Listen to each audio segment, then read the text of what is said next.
Muchos políticos y revolucionarios llegan al poder prometiendo cambiar de manera radical las cosas, prometiendo verdaderas utopías, un mundo con mayor igualdad, con menos pobreza, con mayor riqueza para todos y sobre todo con mayores libertades. Así llegó al poder Daniel Ortega del Frente Sandinista de Liberación Nacional, pero todas las promesas y todas las expectativas han quedado decepcionadas. Hoy se encuentra con nosotros Félix Madariaga. Él es profesor universitario, director del Instituto de Estudios Estratégicos y Políticas Públicas de Nicaragua. Félix Madariaga, gracias por estar con nosotros en la entrevista. Recuerdo a Daniel Ortega cuando llegó como un revolucionario antisomocista, prometiendo libertad, prometiendo un Nicaragua que sería más democrático y más libre. ¿Qué pasó? Yo creo que el error clásico de los procesos de transición democrática, que no se concentran en el fortalecimiento de instituciones. Daniel Ortega no es cierto de que sea una tragedia política del revolucionario que luego se transforma en todo aquello contra lo que él luchó, sino de que la revolución sandinista estaba desde sus raíces contaminada por el caudillismo y por, digamos, este problema del mesianismo en la política. Aunque hubo muchos personajes importantes de izquierda o no de izquierda, no sé, Eduardo Cardenal, Sergio Ramírez, que apoyaron este movimiento en contra de la dinastía de los Somoza. ¿Había esperanzas? ¿Había forma de pensar que finalmente el sandinismo generaría un régimen democrático? Claro que había esperanza. En 1979 vivimos una revolución nicaragüense, no es una revolución sandinista, es una revolución que luego un partido, un movimiento político militar se apropió de ella, pero ciertamente fue muy esperanzadora. Ujú. ¿Qué podemos esperar ahora y qué está haciendo Daniel Ortega? Bueno, Daniel Ortega se ha convertido en un dictador inclusive, y esto lo podemos demostrar hasta estadísticamente, más severo, más perverso que todas las dictaduras anteriores. Estamos hablando de por lo menos 350 asesinados según la Comisión Interamericana de Derechos Humanos, pero otras investigaciones nos llevan a concluir que pueden ser inclusive más de 700 asesinados por el régimen, casi 1000 presos políticos, y lo que en este momento es muy incierto. Ortega ha dicho de que está dispuesto a negociar, pero sus acciones dicen lo contrario. Hace poco fue condenado, por ejemplo, el líder del movimiento campesino en Nicaragua, el señor Medardo Mairena, a 216 años de prisión, cuando el señor Mairena era parte de la mesa negociadora hace unos pocos meses. ¿Cuál es qué es lo que impulsa este gobierno de Daniel Ortega? ¿Es el dinero? ¿Es el afán de poder? ¿Quiere construir un régimen socialista o quiere construir un régimen de capitalismo de amigos? Yo creo que es más lo último, es más capitalismo entre amigos. Ha utilizado esta nostalgia, esta utopía del socialismo para cautivar, digamos, a algunos actores a través de ese discurso que es bastante atractivo para algunos públicos, pero en la práctica ha sido realmente un capitalismo entre compadres. Sin embargo, sus viejos socios, aún los capitales tradicionales más fuertes del país, han roto con Daniel Ortega y ahora él se encuentra en una encrucijada porque ha perdido a todo el socialismo. El Frente Sandinista fue expulsado de la Internacional Socialista recientemente, está condenado por la opinión pública nicaragüense. Los intelectuales más importantes del Frente Sandinista lo han abandonado y la comunidad internacional ha dicho de que Ortega tiene sus días contados, o sea que él está realmente en una encrucijada. ¿Cuál es la situación económica en Nicaragua en estos momentos? Dicen que pues una dictadura o un régimen cualquiera necesita tener apoyo de la gente y para tener apoyo de la gente necesitas una situación económica pues por lo menos razonable. ¿Qué está pasando en Nicaragua? Esa es la paradoja de Nicaragua porque Daniel Ortega regresó al poder en el 2007 y básicamente ejerció una política económica prácticamente similar a los gobiernos liberales anteriores, con la diferencia de una sociedad mucho más fuerte con los grandes capitales. Eso permitió en gran parte dar estabilidad al país y el país siguió creciendo, pero la situación actual es desesperante. El país ha perdido más de 350.000 empleos, tenemos menos 4% de crecimiento económico, hay una fuga de capitales de 6 millones de dólares por día, que una economía tan chica como la nicaragüense es extraordinaria. Realmente la economía está en una situación de rápido colapso. Me decía un funcionario del gobierno nicaragüense es que han sido muy injustos con Nicaragua porque lo único que estábamos tratando de hacer es una reforma del régimen de pensiones que cualquiera hubiera aceptado, cualquiera hubiera entendido que es razonable. ¿Qué opinas? Mira, yo creo que ese es simplificar la verdadera razón del levantamiento estudiantil y ciudadano del 18 de abril, que llevó a una cadena de violaciones de derechos humanos nunca antes vistas en la historia de Nicaragua, e incluso dijo Human Rights Watch que era la crisis de derechos humanos más severa en 30 años en América Latina. Las protestas empezaron alrededor de la reforma del Seguro Social, pero realmente era una indignación acumulada después de 11 años de violaciones a los derechos humanos y respeto a la propiedad privada, captura del sistema judicial y completa ausencia de elecciones libres en Nicaragua. Desde el 2006 es presidente, ya había sido presidente en una ocasión anterior. Yo tengo entendido que la Constitución de Nicaragua no permitía esa reelección. Exacto. ¿Cuáles son las circunstancias jurídicas y cómo se ha logrado mantener en el poder Daniel Ortega desde el punto de vista legal?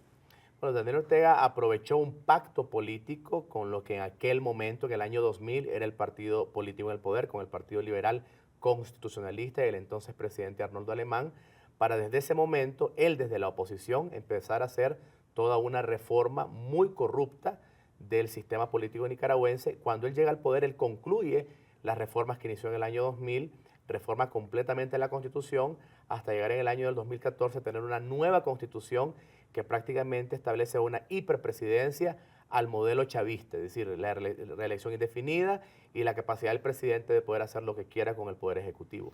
Hemos visto paradójicamente que los regímenes socialistas suelen adquirir características monárquicas después de cierto tiempo y muchos ven que Daniel Ortega ha venido dándole cada vez más poder a su esposa Rosario y de hecho perfilándola como su posible sucesora. ¿Cómo ves esto y qué tanto poder tiene ella? Sin lugar a duda, no solo es la mano derecha, es el poder detrás del trono y era el proyecto político de Ortega. ¿El poder detrás del trono? Sin ¿Incluso duda. detrás de Daniel Ortega? Sin duda, no hay nadie más poderoso en Nicaragua en este momento, después de Daniel Ortega, que Rosario Murillo. Pero hay que decir que ese poder le explotó en la cara, porque no supo manejar el control de las protestas ciudadanas que iniciaron en abril, que se venían controlando con cierta represión, en algunos casos muy grave, pero nunca tan extremo como lo que vimos a partir de abril. Y en gran parte se le atribuye a Rosario Murillo ese manejo perverso de las fuerzas policiales y de las fuerzas paramilitares. Yo creo que son corresponsables, pero la opinión pública la ha castigado de manera particular y más fuerte a ella. ¿Qué podemos esperar? Finalmente vimos un gran estallido de manifestaciones y de violencia, de represión a partir de abril del año pasado, pero ahora vemos una situación más tranquila. ¿Se han tranquilizado las cosas o esta es la calma que precede una nueva tormenta? Es la calma que precede una tormenta, pero además hay que entender que no hay paz en Nicaragua. Decía un connotado líder religioso nicaragüense que es la paz de los sepulcros. Es decir, después de tantos asesinados, se ha condenado además de ello la protesta, es decir, no se permite ningún tipo de protesta. En Nicaragua hay personas en la cárcel por levantar una bandera, hay personas en la cárcel por haber escrito un tweet. Entonces hay una situación de falsa paz en este momento y Ortega lo sabe, el pueblo ya lo abandonó completamente. ¿Y cuál es la retórica que tiene Daniel Ortega? Finalmente alguien que se consideraba revolucionario, de izquierda, que se consideraba antidictador, porque finalmente el movimiento iba en contra de Anastasio Somoza. ¿De qué forma? ¿Cómo puede justificar esto? ¿Qué es lo que dice él? ¿Cuáles son sus declaraciones? Su principal relato es alrededor de una conspiración de Estados Unidos, de la administración Trump, que ha lo mismo que Venezuela. Sí, es básicamente el principal relato. Y ha culpado a algunas personas y organizaciones de ser los autores del golpe de Estado, que le denominan, pero es un relato tan falso que ni siquiera su propia militancia lo ha podido creer. ¿Qué tan cohesionada está la oposición en estos momentos? Mira, muy compleja situación y creo que es uno de los retos particulares porque durante 11 años tuvimos un régimen dictatorial y del otro lado de Ortega lo que había era un abanico, digamos, de distintas opciones políticas, pero sí hay una unidad alrededor de la salida de Daniel Ortega por la vía pacífica. ¿Cómo puede ocurrir esto? ¿Puede ocurrir en elecciones? Tengo entendido que las elecciones que ha habido no han sido democráticas o vamos a ver una situación que se prolonga como en el caso de Nicolás Maduro en Venezuela. El escenario futuro es muy complejo. En este momento se están dando negociaciones con un grupo diverso de sociedad civil, de empresarios, políticos, y de ello lo que se procura es que se obtengan elecciones adelantadas y la libertad de los presos políticos, que son condiciones fundamentales. pero Daniel Ortega no ha mostrado voluntad política. Yo quisiera ser muy optimista, pero creo que Daniel Ortega es una persona sin voluntad política para una transición pacífica. Y creo que sin presión internacional no va a ceder. La presión tendrá que venir esencialmente de la comunidad internacional. Félix, ¿cuál ha sido la actitud de la comunidad internacional, particularmente de México, que pues sigue siendo un país con mucha influencia en toda la zona? Yo lamento decir de que ha cambiado, es decir, la posición de México antes del cambio de gobierno dentro del grupo de trabajo de la OEA para Nicaragua había sido una posición bastante firme en torno a la defensa y protección de los derechos humanos. Y ahora bajo el discurso de la imparcialidad, pues el gobierno de México ha tomado bastante distancia. Nosotros somos muy respetuosos de las posiciones que ha tomado el gobierno de México, pero creemos de que ese cambio que ha tenido el gobierno de México en política exterior, que no es solo para Nicaragua, es también hacia Venezuela, ¿verdad? Tendrá que entrar bajo un proceso de reflexión, porque México realmente está o es parte de la minoría en el sistema interamericano. El sistema interamericano está claro que en Cuba hay una dictadura, que en Venezuela hay una dictadura y también la hay en Nicaragua.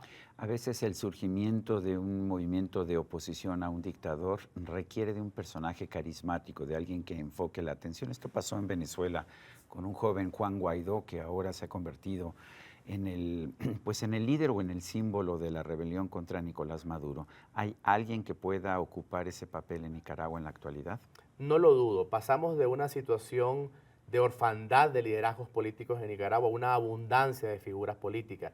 Lo lamentable es que las principales figuras están presas. O sea, Daniel Ortega ha sabido que tiene que encarcelar a muchos de los líderes, sobre todo del movimiento campesino, y se me ocurren muchos nombres como Medardo Mairena, líderes de los movimientos de mujeres o movimientos de pequeños comerciantes como Irlanda Jerez, líderes estudiantiles como Edwin Carcache. Si realmente hay varias figuras que en este momento están presos, pero quiero agregar algo. También hay un convencimiento de que Nicaragua necesita liderazgos colectivos y tener mucho cuidado con los liderazgos mesiánicos o con el empoderamiento excesivo de una figura. Y eso yo creo que el pueblo está muy alerta de que esto debe ser un proyecto de fortalecimiento de instituciones. Tiene todavía un papel un escritor reconocido, respetado como Sergio Ramírez. Yo entiendo que su edad es avanzada, pero tiene todavía un papel en este cambio que se busca construir en Nicaragua. Yo creo que personas como Sergio Ramírez tienen un público importantísimo en Nicaragua, que es esencialmente la comunidad académica, parte de los públicos de alta escolaridad, pero también la opinión pública. Es un público que también lo lee en España, en México, en Argentina y en todo el mundo, ¿no? Y él se colocó del lado correcto de la historia ya hace muchos años, cuando se separó del Frente Sandinista muy tempranamente en el año 94. Ciertamente hay parte de la población que no solo a Sergio Ramírez, debo decirlo con transparencia, sino que a muchas personas que fueron parte del proyecto sandinista en los 80 les recriminan nunca haber pedido perdón públicamente por todos los crímenes de lesa humanidad que cometió la revolución sandinista en los años 80. Pero eso es agua debajo del río. La verdad de las cosas es que figuras como Sergio Ramírez e incluso otras como Yoconda Belli se han colocado hoy del lado correcto de la historia. Yo quiero agradecerte, Félix Madariaga, director del Instituto de Estudios Estratégicos y Políticas Públicas de Nicaragua, que tengo entendido ha sido proscrito por el gobierno. En efecto. O sea que estamos hablando con alguien que ha sufrido directamente la embestida del gobierno de Daniel Ortega. Gracias por esta conversación. Gracias por la oportunidad. Y a usted, amigo televidente, que hace posible este programa, se lo agradezco también. Esto es todo por hoy, pero no se lo olvide. Nos vemos la próxima.